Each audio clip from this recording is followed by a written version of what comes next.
नमस्कार, मैं हूं रवि अवस्थी। आप इस वक्त जो एक लाइन देख रहे हैं, भारत से सीखा, अब इजराइल का ईरान पर परमाणु हमला। ये एक बहुत बड़ी खबर है। ये भारत से जुड़ी हुई और इजराइल से जुड़ी हुई और ईरान की तरफ एक बड़े हमले का संकेत दे रही है। इंटरनेशनल मीडिया में इस वक्त एक बहुत बड़ी खबर छाई हुई है, जिसके पीछे ये दावा किया जा रहा है कि ट्रंप और नेतन्याहू के बीच में भयंकर मनमुटाव हो गया है। यहां तक कि जो 4 देशों की खाड़ी यात्रा की थी ट्रंप ने, उसमें वो इजराइल गए ही नहीं। यहां तक कि उन्होंने ट्रंप को फोन तक नहीं किया। और खबर तो यहां तक है कि इजराइल को ने जब से ट्रंप को बोला है कि भारत को देखो, उसने कैसे पाकिस्तान के अंदर अपने अटैक को, अपने टारगेट्स को अचीव किया है, आप हमको ईरान पर अटैक क्यों नहीं करने दे रहे हो। खबर इतनी सी है कि भारत ने जो पाकिस्तान के अंदर 4 दिन की कार्रवाई की और जिस तरीके से भारत की विजय गाथा पूरी दुनिया गा रही है, और जिस तरीके से वॉर एक्सपर्ट्स चिल्ला चिल्ला के कह रहे हैं कि भारत ने बहुत ही शानदार एयर स्ट्राइक की है और उसके सबूत खुद अब पाकिस्तानी देने लगा है, उसके बाद से नेतन्याहू के ऊपर एक बहुत बड़ा प्रेशर आया है कि भारत ने इतने अकेले अलग थलग था, एक तरीके से उसको ऐसा सीधा सपोर्ट ही नहीं था, सिर्फ थोड़ा बहुत हथियारों का था, जबकि इजराइल के पास अमेरिका का सपोर्ट पूरा है, हथियारों का पूरा है, कहते नहीं ग्राउंड पे बहुत अच्छा है, खाड़ी के देशों में बहुत अच्छा सपोर्ट है। उसके बाद भी इजराइल 1 मार्च से आज तक अटैक नहीं कर पाया है ईरान के परमाणु ठिकानों पर, और इसी को लेकर नेतन्याहू और ट्रंप के बीच में बहस हो गई है।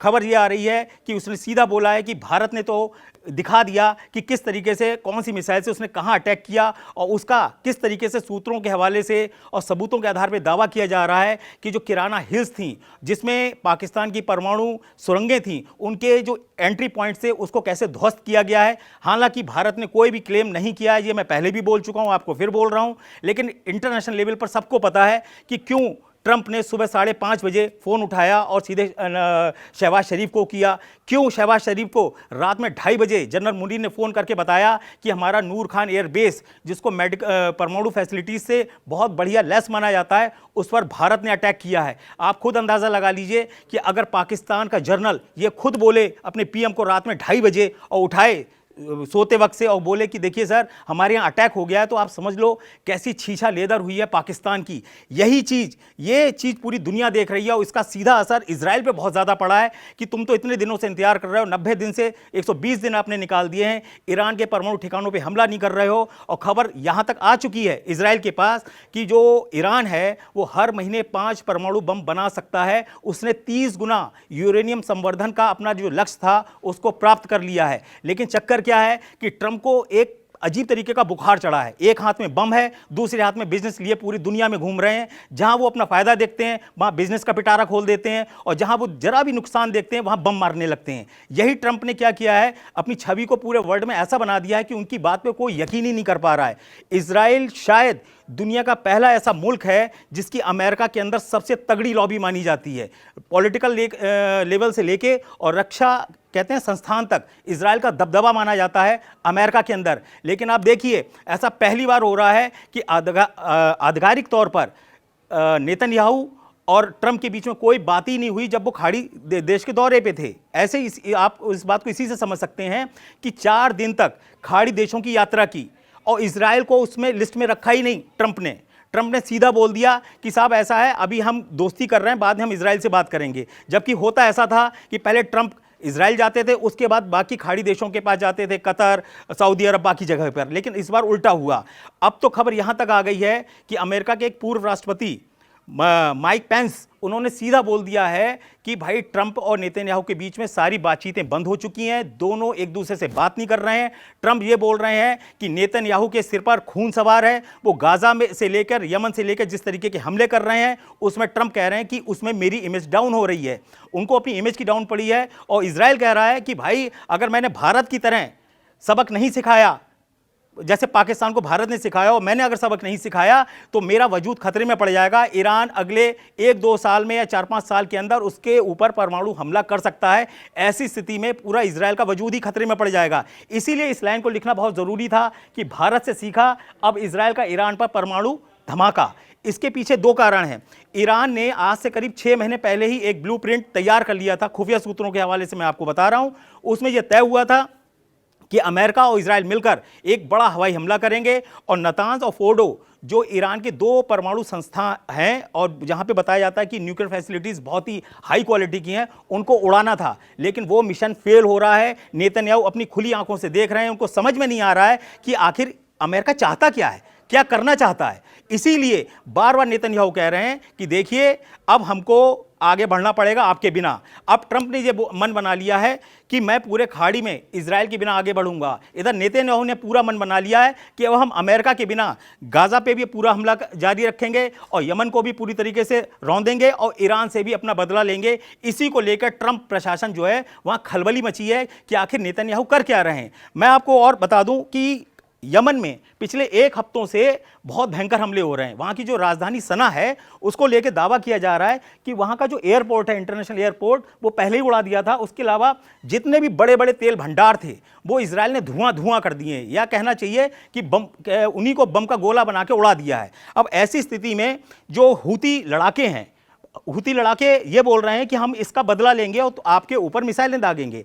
मजे की बात यह है कि कहीं से खबर मिली है अमेरिका के खुफिया विभाग को कि हूती के पास कहीं से गुप्त एक ऐसा हथियार आ चुका है जो उनके F-35 के लिए भी खतरा बन गया है, उनकी मिसाइलों के लिए खतरा बन गया है। यहां तक कि B-2 बॉम्ब वर्षक के बारे में माना जा रहा है कि वो भी खतरे में पड़ सकता है। हूती के पास ऐसा कौन सा हथियार आ गया है? अगर हूती को किसी ने वो हथियार दिया है तो वो कौन सा देश है जिसने हूती को एक ऐसा हथियार दे दिया है कि F-35 भी उसकी रेंज में आ सकता है?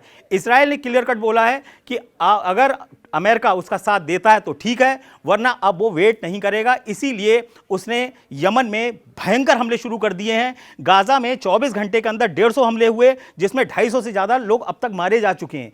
और एक खबर और आ रही है इसी के अंदर कि करीब 10 लाख फिलिस्तीनियों को कहां भेजा जा रहा है? लीबिया भेजने की तैयारी हो रही है। लीबिया कौन सा देश है? वो जहां कर्नल गद्दाफी का शासन 40 साल तक चला। तो यानी कि गाजा के लोगों को गद्दाफी के शहरों में बसाया जाएगा, और वो भी 10 लाख फिलिस्तीनियों को। यह प्लान जरूर ट्रंप ने बनाया है, लेकिन इसमें नेतन्याहू कह रहे हैं कि 10 लाख से काम नहीं चलेगा, 20-22 लाख फिलिस्तीनी वहां है, उनको पूरा खाली कराओ। मैं चाहता हूं कि पूरा गाजा खाली हो, पूरी तरीके से इजराइल का उस पर कब्जा हो। और वो बोल चुका है इजराइल कि हम पूरे गाजा को खाली कराएंगे, पूरा कब्जा करेंगे, ताकि आने वाले वक्त में या भविष्य में कभी भी इजराइल पर 7 अक्टूबर 2023 जैसा हमला ना हो पाए।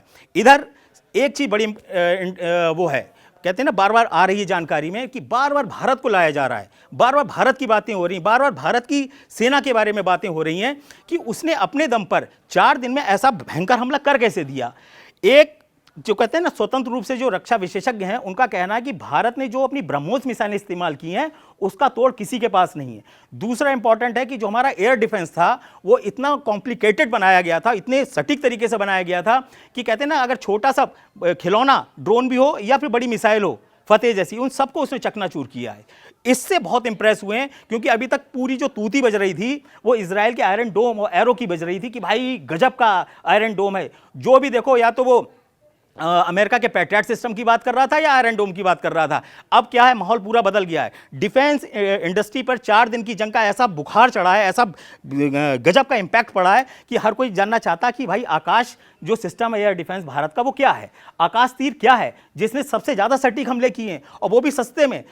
अमेरिका और इजराइल की एक एक मिसाइल जो एयर डिफेंस में यूज हो रही है वो 8 से 10 करोड़ से लेके 25-30 करोड़ तक है, लेकिन हमारी जो मिसाइलें थी वो मान के चलिए 1 करोड़ से लेके और 55 करोड़ तक की थी। 55 करोड़ की कौन सी थी? ब्रह्मोस। ब्रह्मोस का जो एनजी मॉडल है उसकी एक मिसाइल 55 करोड़ की है। तो आप अंदाजा लगाइए। हमें नहीं पता कि ब्रह्मोस का कौन सा वर्जन यूज हुआ है, क्योंकि इसकी जो रेंज चालू होती है वो 23 करोड़ से लेके 55 करोड़ तक जाती है।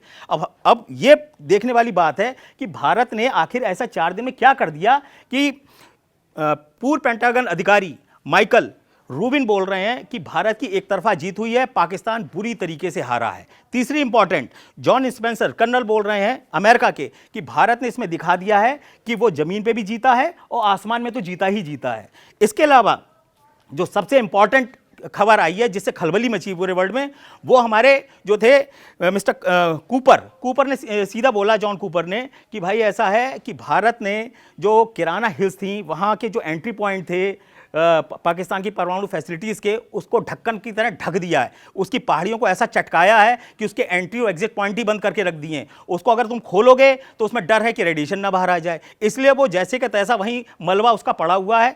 जब तक कि IAEA जैसी संस्थाएं उसको पूरा क्लियरेंस नहीं देंगी, तब तक वो अब उसमें जा ही नहीं पाएंगे। अब एक दिक्कत और आ गई पाकिस्तान के साथ। दिक्कत ये आ गई कि जिस तरीके से हमने उसके 11 एयरबेस को तबाह किया, टोटल पाकिस्तान में 40 हवाई अड्डे माने जाते हैं, जिसमें से जो मिलिट्री ऑपरेशंस के लिए यूज होते हैं वो लगभग 12 से 13 होते हैं। लेकिन हमने 12 भी अगर मान लीजिए तो 12 में से हमने 11 उड़ा दिए। उड़ाने का मतलब ये उनको ऐसा कर दिया है कि वहां पे ठेकेदार और कबाड़ियों की लाइन लग गई है मलबा बटोरने के लिए और रिपेयर करने के लिए। आप इसी से अंदाजा लगा लीजिए कि अगर छोटा हमला होता, छोटा नुकसान होता, तो इतना मेंटेनेंस का काम तो एयरपोर्ट के जो हवाई अड्डे होते हैं उसमें मेंटेनेंस टीम ही कर देती। वहां गड्ढे इतने बड़े कर दिए हैं कि शहबाज शरीफ और जनरल मोदी जिस जीप पे घूम रहे थे उस गड्ढे के अंदर चली जाती। इतने इतने बड़े गड्ढे किए हैं एयरपोर्ट के ऊपर, हवाई पट्टी के ऊपर, और हैंगर तो ऐसे उड़ाए हैं कि जैसे कहते हैं नहीं पटाखे उड़ाए जाते हैं, इस तरीके से हैंगर उड़ाए हैं। उनके अवैध सिस्टम, मैंने आपको उस दिन भी बोला था कि मेजर, एक रिटायर्ड मेजर जनरल है, उनका बिल्कुल क्लियर कट बोलना है कि भारत ने कम से कम उनके 8 लड़ाकू विमान मारे हैं, जिसमें कई सारे तो पायलट्स हैं। आप ऐसे अंदाजा लगा लीजिए कि स्क्वाड्रन जो लीडर है पाकिस्तान का, जो मारे गए इस युद्ध में, उनके संग ये माना जाता था कि वो नूर जो अपने इलाके के थे वो सबसे माहिर स्क्वाड्रन लीडर माने जाते। तो स्क्वाड्रन लीडर कौन होता है? जो कम से कम 12 से 13 लड़ाकू जहाज़ों को लीड करे, जो बताए कि मुझे हमला कैसे करना है। अब वो मारा गया है, उसके साथ में बहुत सारे पायलट मारे गए जिनकी बात को छुपाया जा रहा है। अब हमारे यहाँ बहुत से जो कहते हैं ना पाकिस्तानी प्रेमी और जो हमारे पाकिस्तान की तरफ के लोग हैं, उनको बड़ा दर्द है कि भारत डंके की चोट पर अपनी जीत की वाहवाही कैसे कर रहा है। भाई उनको हम समझा दें कि उनको लगता है कि उन्होंने बहुत सारे राफेल गिरा दिए। राफेल हमारे लिए कोई मायने ही नहीं रखता। आप ऐसे समझ लो कि महाकुंभ में जो डुबकी लगाई उसमें 3.5 लाख करोड़ का पैसा तो हमने ऐसे ही कमा दिया, और हमारी जो डीलें हुई हैं वो हुई क्या, 63,000 करोड़ और 58,000 करोड़, इतने में हमने राफेल खरीद लिए। हमें जब होगा एक और महाकुंभ करेंगे, 2 डुबकी लगाएंगे और कम से कम 122, 123 फिर राफेल ले आएंगे। कोई दिक्कत वाली बात ही नहीं है। इसलिए अपना बीपी डाउन करने की किसी को कोई ज़रूरत ही नहीं है। हम हर तरीके से चौके छक्के लगा चुके हैं, और आगे की जो स्थितियां हैं वो चेहरा शहबाज शरीफ का और जनरल मुनीर का आपको सामने देख चुके हो कि उनकी हालत क्या हुई है, वो तो आप खुद बता रहे हैं। मुझे तो बड़ी हैरानी होती है कि जब इसने अपने एयरपोर्ट का टेंडर निकाला मरम्मत का, पाकिस्तान ये ऐसा क्यों कर रहा था? पाकिस्तान टेंडर नहीं निकाल रहा था, पाकिस्तान इतना भयभीत था कि अगर हमने बहुत ज़्यादा जीत के फिर से तराने पड़े तो ये 18 मई जो आज निकल जाएगी, उसके बाद ऐसा ना हो कि सीज फायर की तारीख आगे ही ना बढ़े, उसको चाहिए तारीख। तो उसने पहले ही निकाल दिया कि साहब हम अच्छे तरीके से हमको ठोका गया है, पीटा गया है, हम तोड़े फोड़े गए हैं, हमारी सारी चीज़ें उड़ चुकी हैं। इसलिए उस टेंडर को ऐसे निकाला कि साहब हमने जो मरम्मत के लिए निकाला था, हमने ये नहीं बताया था कि वहाँ पर कुछ हुआ है, हमने तो मरम्मत के लिए निकाल दिया। तो ये एक तरीके का इंडिकेशन था, शॉर्टकट अपनी हार को मानने का, कि देखिए साहब इंडिया देख लो भाई, हमने अपना टेंडर भी निकाल दिया। इसीलिए 12 तारीख से लेकर 14 तारीख तक 5 से 6 एयरपोर्ट के टेंडर निकाल दिए गए। अब इंपॉर्टेंट बात आती है कि इजराइल अब क्या करेगा। इजराइल के पास कोई ऑप्शन नहीं है। इजराइल को लगता है कि इंडिया ने जो किया है वो कमाल किया है और अब हमको करना है। इजराइल को एक बूस्टर डोज मिली है। ये जो ऑपरेशन सिंदूर है वो इजराइल के लिए एक बूस्टर डोज बना है, और इसीलिए उसने अब हिम्मत जुटाई है कि चाहे ट्रंप साथ दें या ना दें, चाहे ट्रंप हाँ बोलें या ना बोलें, वो अब जो है ईरान पर हमला ज़रूर करेगा। और इसीलिए ईरान में खलबली मची है। इसीलिए वहाँ के सुप्रीम लीडर अली खामनेई और हूती के चीफ अब्दुल मलिक हूती, ये दोनों बोल रहे हैं कि हम अमेरिका की सारी शर्तें मानने को तैयार हैं, क्योंकि उनको अब यह लग रहा है कि अब हमको अमेरिका बचाएगा इजराइल से। अब यहां पे मामला फंस गया। अब ट्रंप भी फंस रहे हैं और नेतन्याहू भी फंस रहे हैं। अगर ट्रंप ज़्यादा आगे बढ़ते हैं और कहते हैं कि नहीं साहब वो ईरान के संग तो ऐसा करेंगे वैसा करेंगे, तो क्या होगा, सीधा सीधा अमेरिका की जो खाड़ी की कहते हैं ना रणनीतियां हैं या कूटनीतियां, वो ध्वस्त होकर रह जाएंगी। क्योंकि इजरायली जो है ना वो अभी शांत बैठे हुए हैं, उनकी लॉबी इतनी खतरनाक और सटीक है कि वो अंदाज़ा नहीं लगा सकते। और एक चीज़ इंपॉर्टेंट बता दें, ट्रंप को ऐसा लग रहा है कि अगर मुझे अपने आप को सुपर पावर साबित करना है तो हर देश में खलबली मचाओ। इसीलिए उन्होंने टैरिफ को एक टैरिफ बॉम्ब इस्तेमाल किया। इसीलिए उन्होंने रशिया और यूक्रेन वॉर को अपने पक्ष में करने के लिए बहुत सारे हथकंडे किए। 24 घंटे में सॉल्व करने की बात कर रहे थे, आज तक कर नहीं पाए। और जो तुर्की में वार्तालाप हुई, जो सीज फायर को लेकर वार्तालाप हुई, उसके बाद उसका असर ऐसा हुआ कि ट्रंप ने जाने ऐसा क्या बोल दिया कि उठा के उसने, पुतिन ने कम से कम 250-300 ड्रोन मारे हैं यूक्रेन के अंदर, पूरा धुआं करके रख दिया कीव। तो स्थिति ये हो गई है कि इजराइल ने सोचा कि अगर भाई हम ट्रंप के चक्कर में पड़े रहे तो ये तो अपने बिजनेस के चक्कर में पड़े रहेंगे और मैं बर्बाद हो जाऊंगा। तब तक पता चला ईरान उठा के एक परमाणु बम मारेगा। छोटा सा इजराइल है, साफ होते देरी नहीं लगेगी। पूरे वर्ल्ड में 1,23,00,000 यहूदी हैं, जिसमें से 87 लाख अकेले इजराइल के अंदर हैं। अगर एक दो बम मार दिए तो इनका तो पूरा नामो निशानी मिट जाएगा, बचेंगे ही नहीं। तो इसीलिए जो भारत से उसने सीखा है इजराइल ने, वही काम अब वो करने जा रहा है। भारत ने भले ही पाकिस्तान पे ऊपर कोई परमाणु स्ट्राइक नहीं बोली है कि हमने नहीं की है, लेकिन जो पूरी जो दुनिया है वो किराना हिल्स की तस्वीरें, वहाँ के संकेत, वहाँ के सैटेलाइट तस्वीरों को देखकर चीख चीख के कह रही है कि जो पाकिस्तान का परमाणु बम था उसका, कहते हैं ना, बाजा बजा दिया है, अब वो पेंसिल बम हो गया है, पटाखा रह गया और कुछ नहीं रह गया है। 12 तारीख के बाद से पाकिस्तान ने एक बार भी परमाणु बम की धमकी नहीं दी है, सिर्फ इसीलिए क्योंकि उसको पता है कि हमारा जो बंद मुट्ठी थी परमाणु बम की वो खुल चुकी है। 250 ग्राम, 300 ग्राम या 1-1, 2-2 किलो के जो भी उनके परमाणु बम थे, उनको एक तरीके से कब्र में दफन कर दिया गया है। मैं आपको कल फिर अपडेट दूंगा एक नए बड़े डेवलपमेंट के साथ कि इजराइल आखिर अगले 24 से 25 घंटे में क्या करने वाला है। फिलहाल वो यमन को रौंद रहा है, गाजा को रौंद रहा है और ईरान पर एक बड़े हमले की तैयारी में जुट गया है।